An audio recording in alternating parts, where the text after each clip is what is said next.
honestly say that everything is worth it.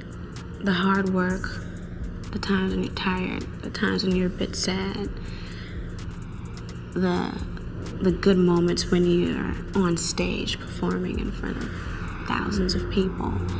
In the end, it's all worth it because it really makes me happy.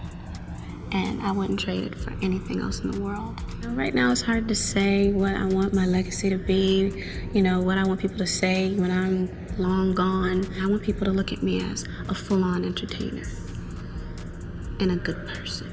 So, we'll talk a few years down the line and we'll see where my head is at then, but that's what I want for right now. Child, buckle up, because what just dropped in the Diddy trial? Oh, it's way beyond anything we could have imagined. Our precious baby girl, the iconic Aaliyah, is now being dragged into the mess. And trust me when I say, this is not just tea, this is scalding. Allegedly, Aaliyah's name has surfaced as one of the young girls who were secretly trafficked across borders for purposes we don't even want to say out loud. But here's where the room spins. Apparently, she refused to play the game, and that's when Diddy, yes, Diddy, allegedly stepped in to get her blacklisted and eventually dead. Gasp. Listen, this trial has already been a tornado of filth, but this is another level of sick. Now, baby, let's dive into this cesspool of secrets. So right out the gate, literally day one of the trial, we got jaw-dropping testimony from Daniel Phillip. He's a 41-year-old male escort who says he was caught in a twisted triangle with Diddy and Cassie back in 2012. The things he described, disturbing. Like that one time he said Cassie asked him to urinate in her mouth. Yes,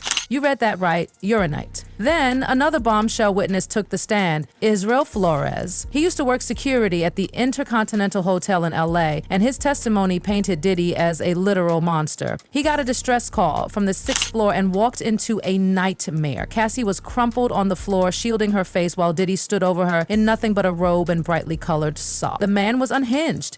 And when Flores tried to step in and stop the madness, Diddy tried to buy him off, waved a stash of cash in his face, but Flores, thank God, refused. He later spotted Cassie with a purple eye. Did she ask for the cops? Nope. All she said was, I just want to leave. And trust me, things are only gonna get darker from here. Now comes the bomb everyone's whispering about, Aaliyah. Yes, our angel. Her name is in the court docs, allegedly. And the link to Diddy? Real.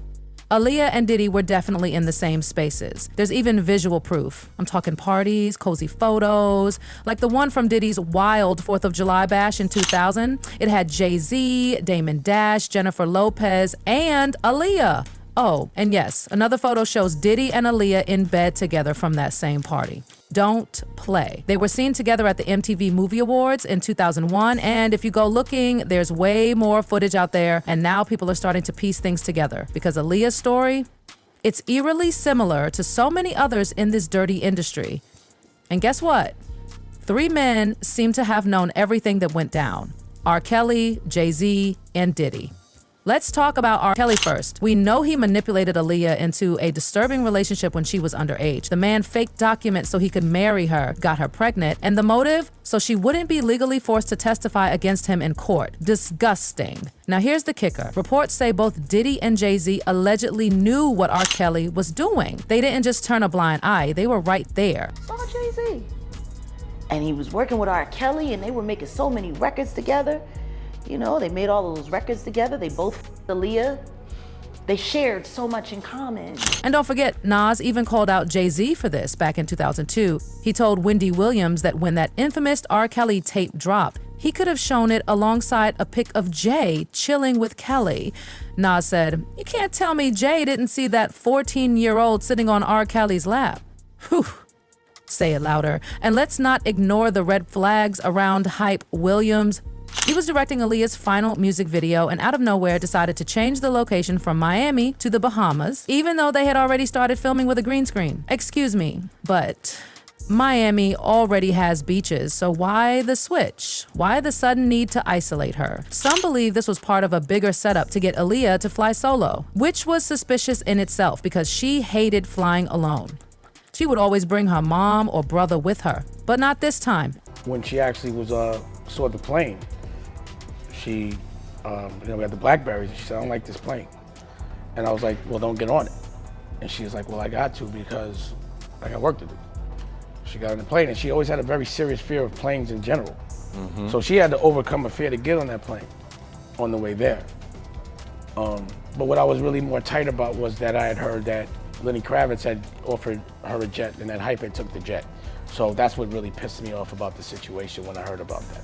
So you could ask Hype about that. That's what I said. Have you ever talked to Hype about it? And yes, before we give all the blame to outsiders, let's not forget about the people closest to her own family. Side-eye activated. Her uncle Barry, who cashed in millions after her death, reportedly knew what was going on between Aaliyah and R. Kelly. And Aaliyah's mom, she allegedly knew too, and did nothing. Were you aware of the issues going on with R. Kelly when they were going on? No. No, didn't have a clue. Completely ignorant to it. Do you think anyone in the family was? Yes. Yes, I think my sister knew a lot more than what we thought she knew. But let's circle back to Diddy. We now know he's facing those heavy charges, transporting girls across borders and selling them like property. And one of those girls, allegedly Aaliyah. Through connections with Jay-Z and R. Kelly, people believe that once Aaliyah started to fight back, to say no, someone had to silence her. And allegedly, it was Diddy who did the final dirty work. Now, let's be clear, there's no direct evidence, but baby, this theory, it's got people talking loudly. And not just about Aaliyah. Rihanna's name is also swirling in this mess. Her former publicist even said the feds grilled him about her involvement. So if Rihanna's in the docks, there's a whole list of victims we don't even know about yet. As for what really happened the day Aaliyah died, let's break it down. Her small private plane was loaded way past its limit, hundreds of pounds over. The weight was unbalanced. The pilot, a fake. He wasn't even licensed. He was also reportedly high on alcohol and who knows what else. It was a death trap from the beginning. But here's where it gets sickening. Witnesses say Aaliyah never even walked onto that plane. She had serious concerns. She said she didn't want to get on. A 13-year-old local boy named Kingsley Russell, whose family ran taxi services in the Bahamas, claims he witnessed Aaliyah say no. She went back into the car and refused, so what did they do? Gave her a sleeping pill. Aaliyah was unconscious. They carried her onto that doomed flight while she was still knocked out. What kind of monsters do that? Even creepier? Just weeks before in Paris, Aaliyah gave an interview where she basically predicted her death. She described a recurring dream, flying away, feeling free, but also alarmed. She asked, "What am I trying to escape?" Not the fame, she said, not the pressure. She loved her life, but something was off. And it's like she knew. People are saying that all these men, Kelly, Jay-Z, Diddy, played a role. And it doesn't end there. Remember that wild conspiracy? The one that claimed Beyonce, Jay-Z, and Diddy were behind the deaths of Aaliyah, Lisa, Left Eye Lopes, and even Michael Jackson? People pointed to J. Cole's song, She Knows, where he raps, "Rest in peace" to Aaliyah, Left Eye, and Michael Jackson. I'll see you. Coincidence? Some say yes. Others say that song is coded, that She Knows sounds suspiciously like Sean Knows, Sean Carter, Jay-Z, Sean Combs, Diddy. Yikes. And here's where the goosebumps hit. Mary J. Blige, Diddy's Ride or Die, once said she believed Aaliyah's death wasn't just an accident. She felt she was next. In her own chilling words, "When I saw her die, I knew I was next. I don't know how or when, but I'm scared." Like that, I just thought, I'm scared. She literally said she didn't know what kind of freak accident or overdose they were gonna sort out for her. Who talks like that unless they know something? It's always the same names: Diddy, Jay-Z, R. Kelly, always circling around the worst tragedies in music, always behind the veil. And now, the veil is lifting. So what do you think?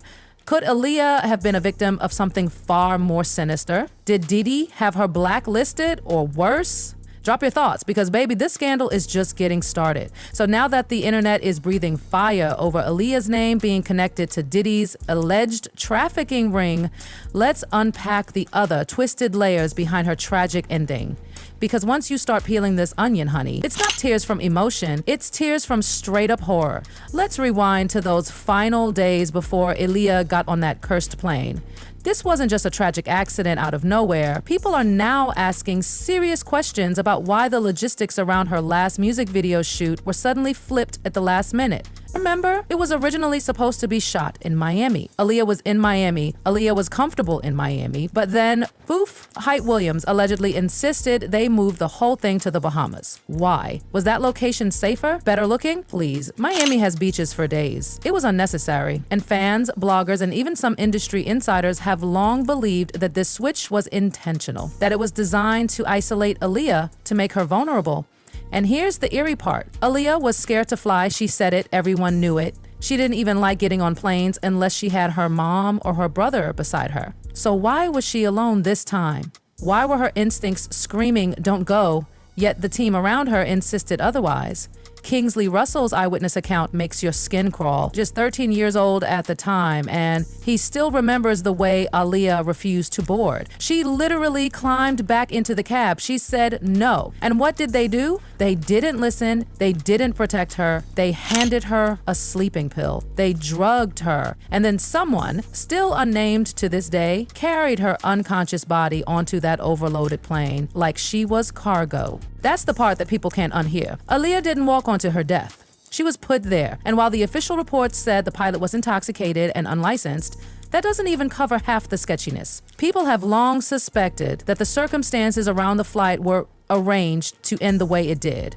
Aaliyah's fears, her eerie dream, her interview in Paris, it all reads like a prophecy. She said it herself. It's like swimming in the air, free and without weight. But I'm alarmed by this dream. Y'all, come on. That's not a coincidence. And now Diddy's name keeps circling back into the story like a vulture. Why? Because if R. Kelly was already exploiting Aaliyah and Jay-Z allegedly knew and did nothing, then Diddy being the third in this twisted triangle is too suspicious to ignore. The theory making rounds is this. Once Aaliyah started saying no, once she refused to play the game, she became a threat. She knew too much. She was worth too much. She could expose everything. So what do powerful men do when someone refuses to stay silent? They blacklist her. They erase her. They eliminate her. Now here's the sick twist. Rihanna's name is getting tossed around in this court circus too.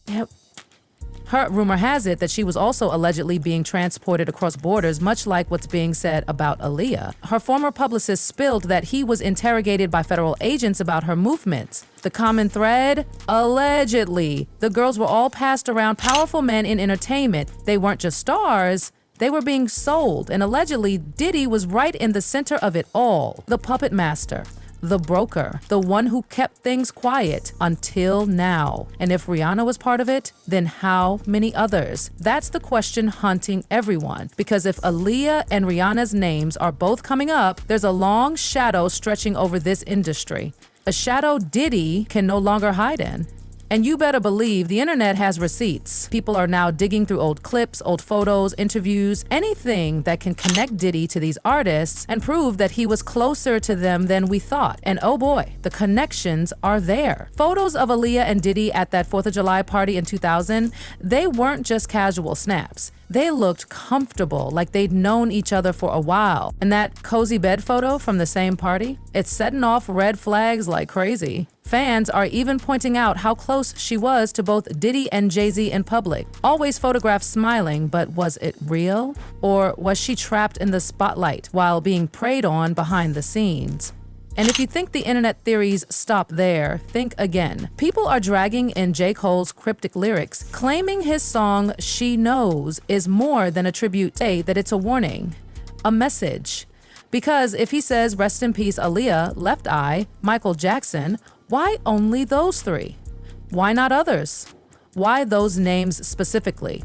And remember how people said She Knows sounds like Sean knows?